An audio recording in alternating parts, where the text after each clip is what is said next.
Model paper चल रहा था अपने, उससे 2 भाग मैंने करवा दिए। अब है भाग 3। भाग 3 का अपन छठा प्रश्न पढ़ रहे हैं। छठे प्रश्न में क्या है, वर्ग में चारों कोणों की नाप क्रमशः होती है। वर्ग में चारों कोणों की नाप कितनी होती है? चारों कोणों का 90 डिग्री के होते हैं, यानी पहला कोण भी 90 डिग्री का, दूसरा कोण भी 90 डिग्री का, तीसरा कोण भी 90 डिग्री का और चौथा कोण भी 90 डिग्री का होता है। इसी प्रकार अगर अपन को समबाहु त्रिभुज के बारे में पूछ ले, समबाहु त्रिभुज के बारे में पूछ ले, ये तो इसके उत्तर हो गए। अगर बाई चांस ये क्वेश्चन नहीं आया और कोई अन्य क्वेश्चन आ गया तो समबाहु त्रिभुज के बारे में पूछ ले तो क्या करेंगे? समबाहु त्रिभुज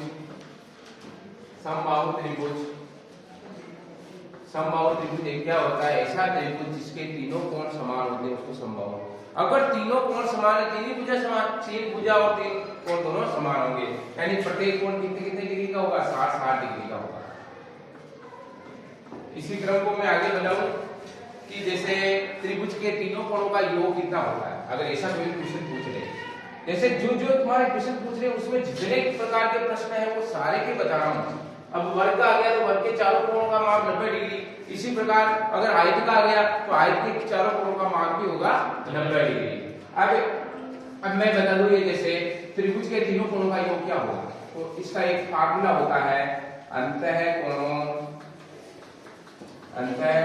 का योग। अंतःकोणों का योग का सूत्र कितना याद रखा तुम? 2n-4 गुणित 90। 2n-4 गुणित 90 ये सूत्र है। इसमें n क्या है? जैसे अपने त्रिभुज है तो n बराबर 3 रख लो। अब त्रिभुज की बात करें अपन, जैसे त्रिभुज की बात करें तो n बराबर अपन ने 3 रख दिया। तो देखो 2 गुणित n की जगह 3 लिख लिया -4 गुणित 90। 1 तो 3 दूनी 6 -4 गुणित 90। 6 में से 4 गए हो गए 2 गुणित 90। 90 को 2 से गुणा कर दिया तो 180 डिग्री। यानी त्रिभुज के तीनों कोणों का योग कितना डिग्री हो गया? 180। इसी प्रकार ये पूछे गए प्रश्न, वेरी मोस्ट इंपोर्टेंट, ध्यान रखना, अगर त्रिभुज के तीनों कोणों का योग पूछा तो 180 डिग्री और चतुर्भुज के चारों कोणों का योग वो कितना डिग्री होगा? 360 डिग्री। वो कैसे निकालेंगे? चतुर्भुज का पूछे तो क्या करेंगे? n बराबर 4 लेंगे। 4 भुजा है, n बराबर 4 लेंगे तो अंतःकोणों का योग क्या होगा? इसका अंतःकोणों का योग हो जाएगा, देखो 2 n की जगह 4 लिख दिया -4 गुणित 90, यानी 4 गुणी 8 -4 गुणित 90। 8 में से 4 गए तो लगे 4 गुणित 90। 90 को 4 से गुणा किया 936 यानी 360 डिग्री। आगे समझ में? इसी प्रकार अगर पंचभुज का पूछे तो n बराबर 5 लिख देना, षटभुज का पूछे 6 लिख देना, सप्तभुज का पूछे तो 7 लिख देना। यार ये तो एक बात हो गई। अब एक सूत्र वेरी मोस्ट इंपोर्टेंट, वो भी ध्यान रखना है कि बहिष्ठ कोणों का योग का सूत्र, कोई सा भी बहुभुज हो, यानी बहुभुज के बहिष्ठ कोण, हाँ बहिष्ठ कोणों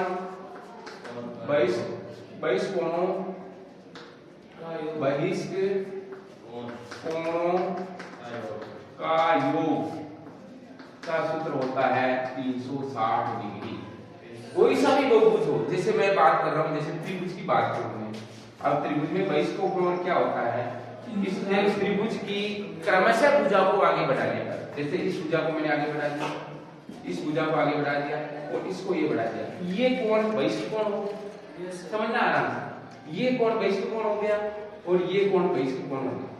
इस कोण, ये कोण, यानी इन दोनों कोणों का योग 180 डिग्री हो गया। Yes sir. इन दोनों का भी 180, इन दोनों का भी 180, यानी त्रिभुज के या बहिष्ठ कोणों का, सारे बहिष्ठ कोणों का योग कितना होता है? 360। ये ध्यान रख लेना। अंतःकोणों का योग का सूत्र तो अलग है, कोई -4 गुणित 90 और बहिष्ठ कोणों का योग। अब ऐसे प्रश्न पूछ रहे, कोई एक जैसे समबाहुभुज है, ठीक है, एक समबाहुभुज है जिसकी जैसे 5 भुजाएं हैं, कितनी या 6 भुजाएं हैं, यानी एक समषटभुज कह दो, समषटभुज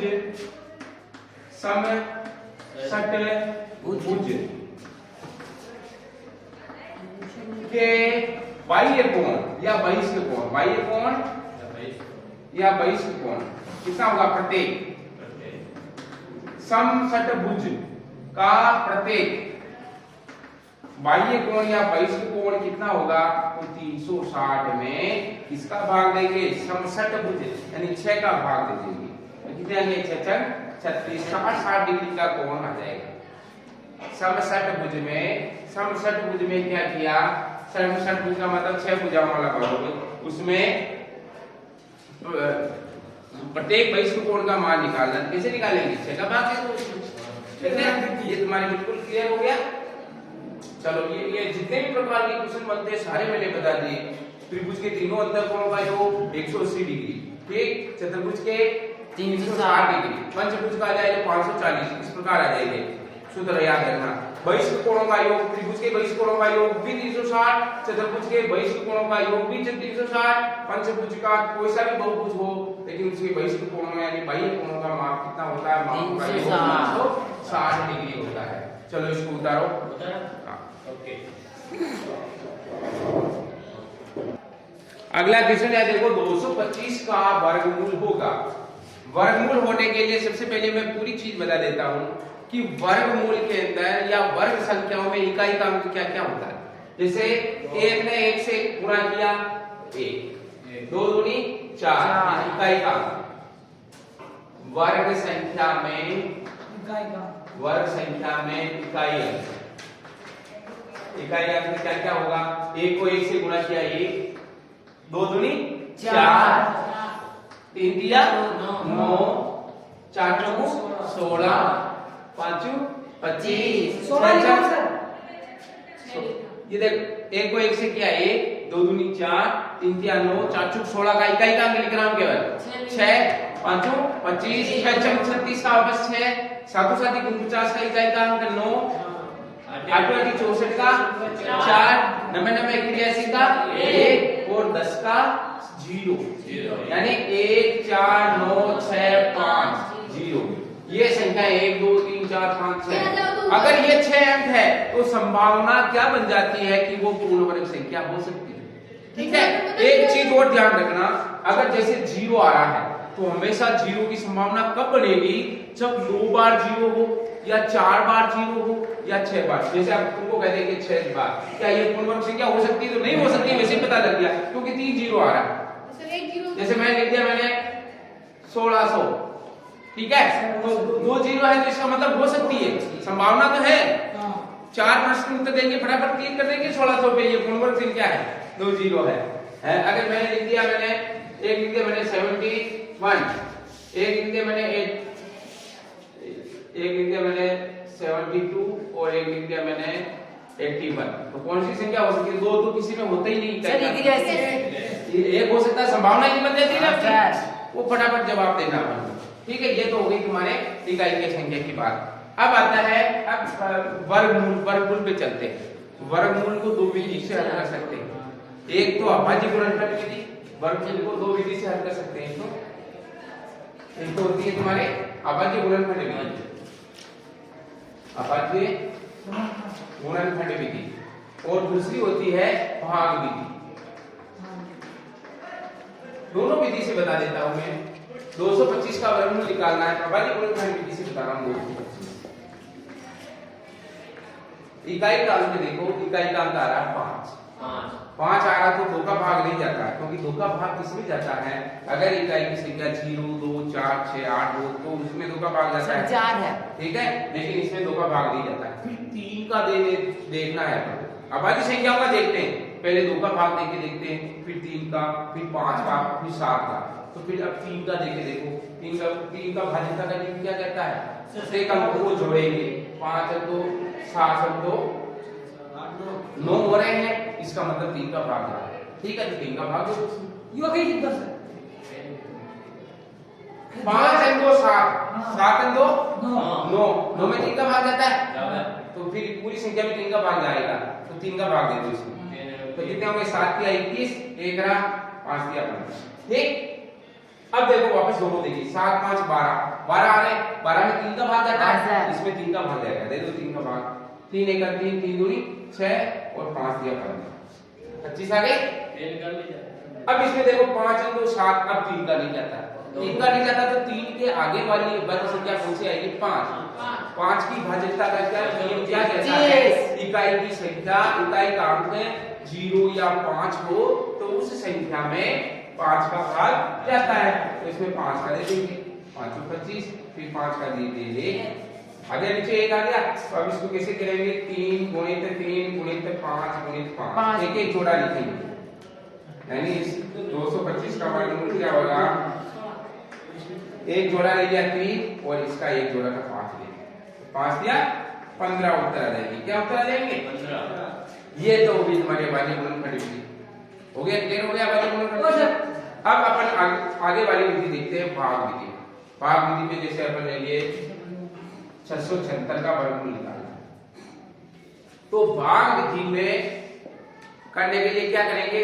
उधर से 2-2 के जोड़े बनाते हैं, इस तरफ से 2-2 के जोड़े, एक जोड़ा बन गया, ये सिंगल ही ले समझना।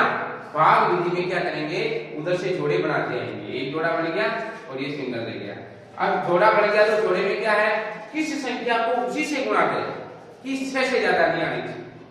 तो सबसे पहले 1 को 1 से गुणा किया, 1 आया, ठीक, लेकिन इससे कम आ रहे हैं, फिर 2 को 2 से गुणा करो, 2 दूनी 4, तो भी कम आ रहे हैं। 6 से 3 को 3 से किया, 3 किया 9, तो ज्यादा हो गए, तो 3 अपन नहीं लेंगे सर 6, क्या लेंगे?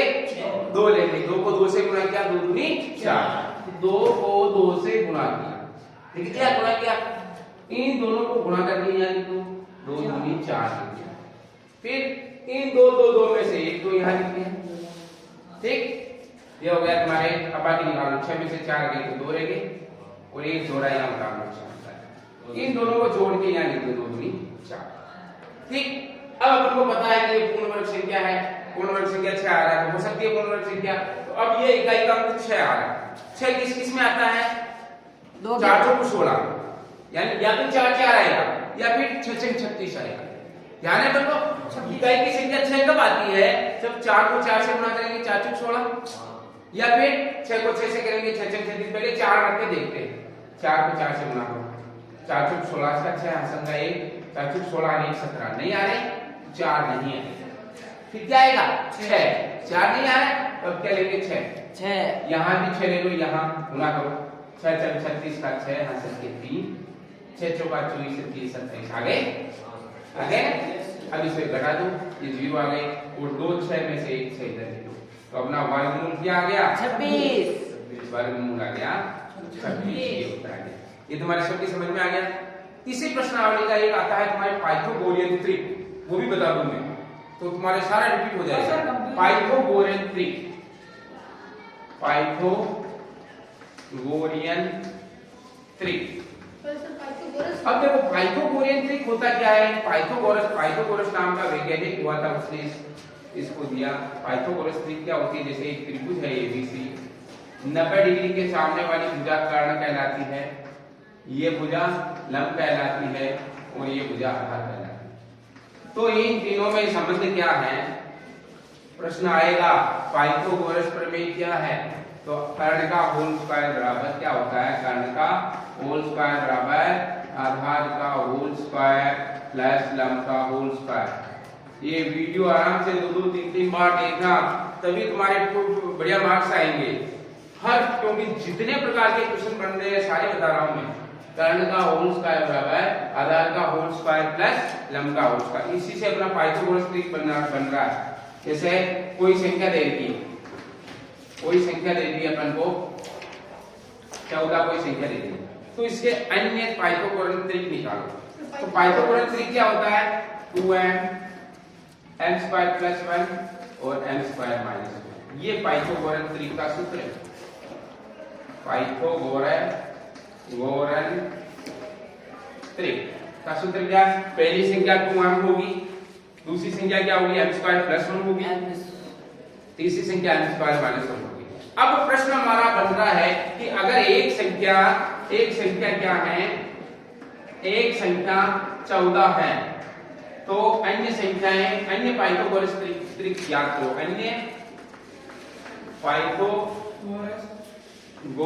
ट्रिक ज्ञात करो। गोरियन ट्रिक सदस्य ज्ञात करो, सदस्य ज्ञात करो, पाइथागोरस तरीके से सदस्य ज्ञात करो। क्या ज्ञात करेंगे? पहली संख्या 14 है, तो 14 को क्या लिखेंगे? 2m के बराबर लिखूं मैं, 2m बराबर 14। आ गया 2m बराबर 14। ये ध्यान रखो, जो संख्या दे दी उसका आधा कर लो, वो m निकालना अपन को। तो m क्या हो गया? 14 में 2 का भाग दे दिया तो 7 आ गया, m तो आ गया 7। ठीक है, अब ये एक संख्या दे दी, दूसरी संख्या निकालनी। क्या निकालनी? m² + 1। तो m की जगह क्या लिखेंगे? 7। तो 7 का स्क्वायर प्लस 1। 7 का स्क्वायर क्या होता है? 7 को 7 से गुणा करेंगे, कितने आएंगे? 7 × 7 = 49। 49 प्लस 1 कितने हो गए? 50। एक सदस्य तो आ गया अपना 50। आ गया? 2 नंबर का क्वेश्चन है, बहुत ध्यान से देना। इस प्रश्न में जितने भी सवाल आने वाले हैं वो मैं बता रहा हूं। अब है m² - 1 क्या रहा? 7² - 1 यानी 7 × 7 = 49 - 1 49 में से 1 गया तो 50। 1 50 हो गया, 1 50। अगर एक संख्या 14 है तो इसके दो अन्य सदस्य क्या होंगे? 1 50 होगा, 1 50 होगा। ये आएगा ही आएगा क्वेश्चन। ठीक है, करो इनको हल करो, सारे बता दिए मैंने, उतारो इनको। ये है 14,400 के वर्गमूल में अंकों की संख्या पूछी है, अंकों की संख्या पूछी है। तो देखो पहले इसके अंक देखो, 1 2 3 4 5 अंक है, तो इसमें 2 घटा दो तो 3 अंक हो सकते हैं। कितने हो सकते हैं? 3 अंक। ये इतना 14 से 40 तक। फिर इसके बाद में अगला क्वेश्चन है तुम्हारे, और सर कब बताइएगा? अरे इसमें क्या अंक पूछने हैं? इसके देखो 144 का तो 12 हो गया, 2 0 का 1 0 हो गया, 3 अंक आ रहे हैं। वर्गमूल में कितने अंक आएंगे? इसमें 3 अंक। ये देखना कितने अंक आ रहे हैं। अगला है क्वेश्चन 9वां क्वेश्चन। 9वें में देता है a² + 2ab + b² का गुणनखंड होगा। अगर ये आ गया तो इसके मैंने सारे सूत्र बता दूंगा मैं। एक तो होता है तुम्हारा देखो a + b का होल स्क्वायर, इसका फार्मूला होता है ये a² + 2ab + b²। ये तो इसके उत्तर हो गए। नवी वाला हो गया। हाँ, ये तो इसके उत्तर हो गए। अगर ये फार्मूला आ गया तुम्हारे a - b का होल स्क्वायर का फार्मूला आ गया, क्या लिखोगे? a² - 2ab + b²। यहाँ प्लस है तो यहाँ प्लस सब प्लस होंगे, लेकिन यहाँ माइनस है तो केवल एक बार 2 के आगे माइनस होगा। फिर एक फार्मूला होता है a² - b² वाला, यानी एक बार प्लस में और एक बार माइनस में। पहली संख्या वर्ग हो, दूसरी संख्या वर्ग हो, बीच में माइनस का चिन्ह हो, तो एक बार प्लस में एक बार माइनस में। सर मान लो आपको प्लस आएगा तो एक होता है x + a * x + b का, तो ये होगा तुम्हारा x² + x * a + b + ab। ये सूत्र तुमको कंपल्सरी याद रखना। अब इस पे आधारित जैसे क्वेश्चन कौन से बनते हैं, तो एक तो बनता है जैसे 99 का स्क्वायर को उचित सर्वसमीकरण द्वारा हल कीजिए। को उचित सर्वसमीकरण द्वारा हल कीजिए, समीकरण द्वारा हल कीजिए। ऐसा क्वेश्चन आता है तो कैसे करोगे? सबसे पहले 99 को क्या लिखेंगे? 100 - 1। 99 का होल स्क्वायर मतलब हो गया 100 - 1। ठीक है, 99 को लिख दिया। 99 को क्या लिखा मैंने? 100 में से 1 घटा दिया 99। अब देखो ये a मान लो, ये b मान लो, किसका फार्मूला हो गया? a - b का होल स्क्वायर का फार्मूला। इसको a मान लिया और इसको b मान लिया, तो क्या हो गया तुम्हारे? a - b का होल स्क्वायर। ठीक है, अब a - b का होल स्क्वायर का फार्मूला हो गया, तो अपन ने मैंने बताया a - b का होल स्क्वायर का फार्मूला क्या होता है? क्या होता है? a² - 2ab + b²। ठीक, अब जहां जहां a है वहां 100 रखेंगे और जहां जहां b है वहां 1 रख देंगे। a² हो गया यानी 100 का स्क्वायर माइनस 2a की जगह 100 और b की जगह 1 प्लस 1 का स्क्वायर। देखो 100 का स्क्वायर क्या हो गया? 100 का 100 से गुणा करेंगे तो डायरेक्ट कर दो, 2 0 लगा, 2 को 100 से गुणा कर दिया 200 और 1 का स्क्वायर 1 को 1 से गुणा किया 1। अब देखो ये 10,000 में से 10,000 आ रहे हैं, उसमें 1 जोड़ दिया, क्या हो गया तुम्हारे? 10,000 1 आ गया, उसमें से 200 घटा दो, ये हो गया 1 0, 10 में से 2 गए तो 8, ये हो गया 9। कितना देंगे? 9,801। ये उत्तर। ठीक है? वो 100 का स्क्वायर, हाँ। वो 2 को 100 से गुणा किया 200, हाँ। फिर आगे वो एक और एक है। हाँ, ये b है, a को a इससे गुणा करेंगे वो क्यों संख्या आएगी? हाँ। a को 100 से गुणा किया 100, 100 को 2 से गुणा कर दिया 200, ठीक है? इसमें एक ऐसे वाले क्वेश्चन भी बन सकते हैं, कैसे? जैसे आ गया तुम्हारा 104 गुणित 96 को उचित समीकरण द्वारा हल करो, तो फिर इसको क्या करोगे? 104 को क्या लिखोगे? 100 धन 4 इंटू इसको क्या लिखोगे? 100 प्लस 4 और 96 को क्या लिख दोगे? 100 माइनस 4। अब इसको फिर कौन सी समीकरण से हल करोगे? एक बार प्लस में एक बार माइनस में, इस समीकरण द्वारा a square minus b square, ठीक है? कर लोगे? चलो ये तुम्हारे गुणनखंड का पार्ट हो गया हैं, और इसको उतार लो फटाफट। मूल बिंदु के निर्देशांक है, पहले देखो मूल बिंदु के निर्देशांक होते हैं 0 0 अब मूल बिंदु होता क्या है पूरे बारे में बता रहा हूं मैं। जैसा ये तुम्हारा काटनीय तल है, यानी एक ग्राफ है, इसमें जो आडी लाइन है उसको हम कहते हैं एक्स एक्स, और इसका दूसरा नाम होता है क्षैतिज एक्स, और जो खड़ी लाइन है इसको कहेंगे वाई एक्स, और इसका दूसरा नाम है ऊर्ध्वाधर एक्स। और जहां x एक्स और y एक्स दोनों मिलते हैं उसको मूल बिंदु कहते हैं, और इसके निर्देशांक होते हैं 0। जहां x एक्स और y एक्स दोनों प्रतिच्छेद करते हैं वो क्या होता है? मूल बिंदु होता है, ठीक है? मूल बिंदु के निर्देशांक हमारे 0 0 होते हैं। अगला क्वेश्चन है, देखो 11वां क्वेश्चन, जैसे 8/5 x स्क्वायर में x स्क्वायर का गुणांक है, इसका गुणांक निकालना है। देखो सबसे आसान तरीका क्या है? जिसका भी गुणांक निकालना है उसको छिपा दो, x स्क्वायर को छिपा दो तो क्या दिख रहा है तुमको? 8/5 क्या दिख रहा है? 8/5 दिख रहा है, ठीक है? ये उत्तर हो जाएंगे। लेकिन इसी का अन्य उदाहरण दे रहा हूं मैं तुमको, जैसे कोई क्वेश्चन ऐसे पूछ ले x square minus x plus 5 में x का गुणांक है, x का गुणांक क्या है? x किससे गुणा हो रहा है? x कुछ भी नहीं दिख रहा है, इसका मतलब 1 से गुणा हो रहा है, और b आगे माइनस का चिन्ह है तो -1 से गुणा हो रहा है। x का गुणांक क्या होगा इसमें? -x, ध्यान रखना x का गुणांक होगा x का गुणांक -1, हाँ x का गुणांक होगा -1। अगर मैं कह दूं इसमें x स्क्वायर का गुणांक निकालना है तो x स्क्वायर किससे गुणा हो रहा है? 1 से, तो x स्क्वायर का गुणांक क्या होगा? 1 का x स्क्वायर का गुणांक होगा 1। एक क्वेश्चन तो ये बनता है। दूसरा क्वेश्चन बनता है घात, इसकी घात कितनी है? घात यानी चर क्या है? x की बड़ी से बड़ी घातांक देखो 2, तो इसकी घात क्या होगी? घात होगी 2, यानी चर की उच्चतम घात देखते हैं, इसकी घात क्या होगी? 2। जैसे कोई क्वेश्चन दे दिया मैंने x प्लस 5x की घात 3 माइनस 2x स्क्वायर प्लस 3, ये कोई क्वेश्चन है, तो इसकी घात निकालो, इसकी घात होगी, घात क्या होगी? तो इसमें क्या करेंगे? x की बड़ी से बड़ी घात है, कितनी आ रही? इसमें 1 आ रही, इसमें आ रही घात 3, इसमें 2 आ रही, तो सबसे बड़ी घात हो गई 3। तो ये कौन से घात का बहुपद हो गया? 3 घात का बहुपद, यानी घात इसकी हो जाएगी 3, यानी 3 घात का बहुपद। ये ध्यान रखना, 3 घात का बहुपद। और इसी का और बता दूं मैं, अगर घात 1 है, अगर घात क्या है? 1 है, तो वो बहुपद क्या होगा? रेखिक बहुपद होगा। वो बहुपद क्या होगा? रेखिक, पहले भी बता दिया मैंने रेखिक का, रेखिक समीकरण में रेखिक बहुपद होगा, या इसका होगा ax प्लस b, x की घात 1 हो तो रेखिक बहुपद होता है, ठीक है? अगला क्वेश्चन देखो इसी का,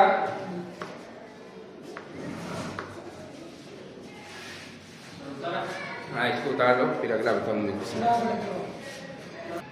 देखो इसी में एक क्वेश्चन और दिखा दूं मैं, अगर इस प्रकार का कोई प्रश्न हो, जैसे 4p एवं -6p का गुणनफल होगा, तो देखो ये पहले तो देखो चिन्ह गुणा करो, ये प्लस का चिन्ह है और ये माइनस का चिन्ह है, गुणा हो गया, क्या हो गया? माइनस का चिन्ह है, और देखो 4 और 6 से गुणा कर लो, 6 चौका 24 और p को p से गुणा कर दिया तो p स्क्वायर। 4 p को माइनस 6 p से गुणा किया 6 चौका 24 तो माइनस के 24 p स्क्वायर इसके उत्तर आ जाएंगे। इस प्रकार का एक क्वेश्चन बता दिया, ठीक है। अब अगला क्वेश्चन की बात करते हैं घातांक के नियम में। पहले इसको उतार दो। अगला क्वेश्चन है 12वां क्वेश्चन। 35 की घात 0 का मान होता है। 35 की घात 0 का मान होता है। किसी भी की संख्या का घात 0 हो तो उसका मान हमेशा 1 होता है। सही बता। 1000 की घात 0 उसका मान भी 1 होगा, ठीक है। तो अब मैं पूरे घातांक के नियम पूरे बता रहा हूँ इसमें सारे, जो तुम्हारे पूरी प्रश्नावली पूरी रिपीट हो जाएगी। जैसे पहला नियम घातांक के नियम, किसी के घातांक नियम। अब पहला नियम क्या है, जैसे मैं लिख रहा हूं, जैसे x गुणित x, ठीक है। x कितनी बार आ रहा है? 3 बार, इसको लिखते हैं x की घात 3। x 3 बार आ रहे हैं तो इसको क्या लिखते हैं? x की घात 3, ठीक है। तो जो ऊपर छोटा अंक है इसको तो कहते हैं घातांक, और जो नीचे है इसको कहते हैं आधार। ऐसा भी प्रश्न आ सकता है कि x की घात 3 में आधार क्या है? तो आधार तो x है और घातांक है 3। इसका दूसरा है x की घात m गुणित x की घात m। देखो आधार समान हो और आधार समान है, ठीक, घातें अलग अलग है और गुणा हो रहे हैं तो क्या होगा? एक ही आधार पे लिख देंगे और जुड़ जाएगी, घातें जुड़ जाएगी। एक ही आधार पे घातें जुड़ जाएगी। x की घात m गुणित x की घात n, x की घात m इंटू x की घात n इंटू x की घात m प्लस n हो जाएगा। जैसे इसी का उदाहरण दे दूं मैं, 2 की घात 3 गुणित 2 की घात 4, तो ये क्या हो गया? 2 की घात 3 प्लस 4 यानी 2 की घात 7। फिर 2 को 7 बार गुणा करके लिख लेना। फिर आ जाओ इसी का उदाहरण, अगला नियम, तीसरा नियम, x की घात m भाजक x की घात n। भाजक आ रहे हैं या इसको बटे में भी लिख सकते हैं, x की घात m बटे x की घात n, तो क्या होगी? घातें माइनस में हो जाएगी, x की घात m माइनस n। जैसे इसका उदाहरण, 2 की घात 5 बटे 2 की घात 2, तो इसको क्या लिखेंगे? 2 की घात 5 यानी 2, इसका क्या हो गया? 5, 2 की घात 5 में से 2 गया तो 3, और 2 की घात 3 का मतलब क्या होता है? 2 गुणित 2 गुणित 2। इसको आगे भी बढ़ा सकते हो, 2 गुणित 2 गुणित 2 यानी 2 गुणित 4, 4 गुणित 8 लिख सकते हैं इसको। अगला x की घात m इसकी होल घात n। होल घातें क्या होती है? गुणा होती है। x की घात m इसकी होल घात n, होल घातें गुणा होती है, x की घात m n आ जाएगा, ठीक है। इसी का उदाहरण दे दूं, जैसे 2 की घात 3 होल घात 2, तो 2 की घात क्या हुआ? 3 गुणित 2, तो 2 की घात 2 किया 6, इसको घात 6 बार गुणा करेगा।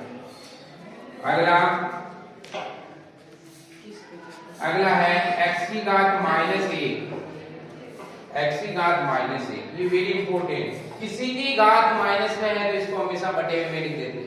x की घात -1 को क्या लिखा? 1 बटे है, ठीक है। अब इसके मैं 2-3 उदाहरण दूंगा।